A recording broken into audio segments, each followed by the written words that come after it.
Morjesta. Minä olen Heikkisen Aato ja tämä on Ruskeason varikko. Lähdetään yhdessä katsomaan, mitä tämä kokonaisuus pitää sisällä. Tällä hetkellä me ollaan Ruskeason varikon säilytyshallissa.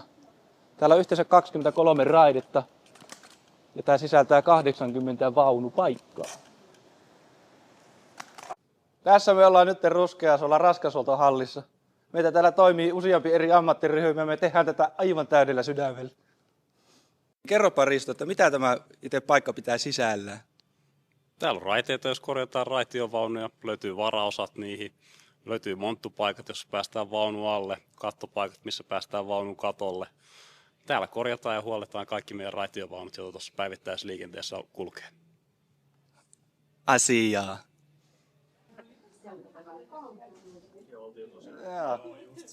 Moro! Mikä meininki? Hyvä meininki. Idea, että mihin voitaisiin mennä tyhjypäivänä, että heittele tosiaan kirveitä. Joo. Oli oikeasti niin kuin hauskaa. No niin, hauskaa miksi ei? puuhaa.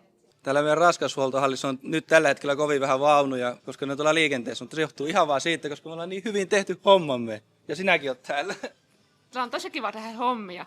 Täällä on osaavia työkavereita ja mielenkiintoisia töitä.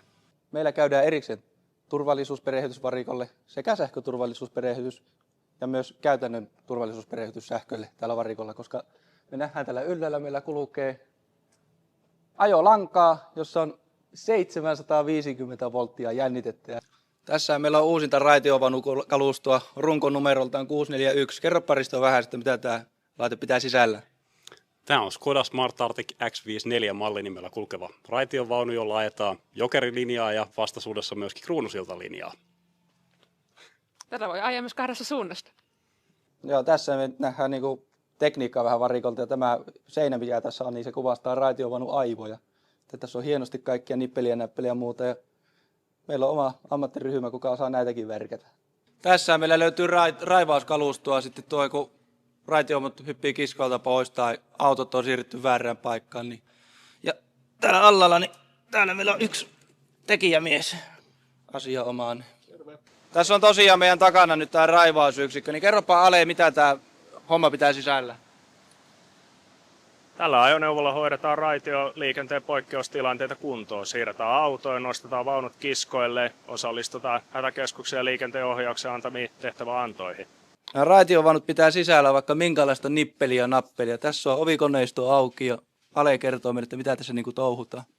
Aletaan säätää tuon hätäavauksen rajakytken nyt tässä. Tässä me nähdään, kun kaverit tekee jotakin touhua. Mitä te täällä värkkäätte? Me tarkastetaan raitiovaunun väliniveltä ja iskuvaimentimia. Kunnossa on.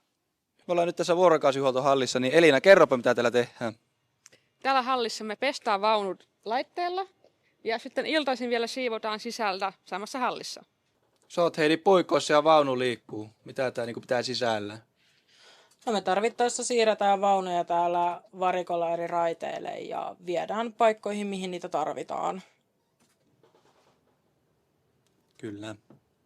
Tämä varikkokokonaisuus on itsessään aivan valtava. Täällä on bussivarikkua sekä raitiovaunuvarikkua. Täällä toimii eri ammattilaisia, ammattiryhmiä ja yhdessä me pystytään pyörittämään tätä koko paljettia meidän omalla porukalla.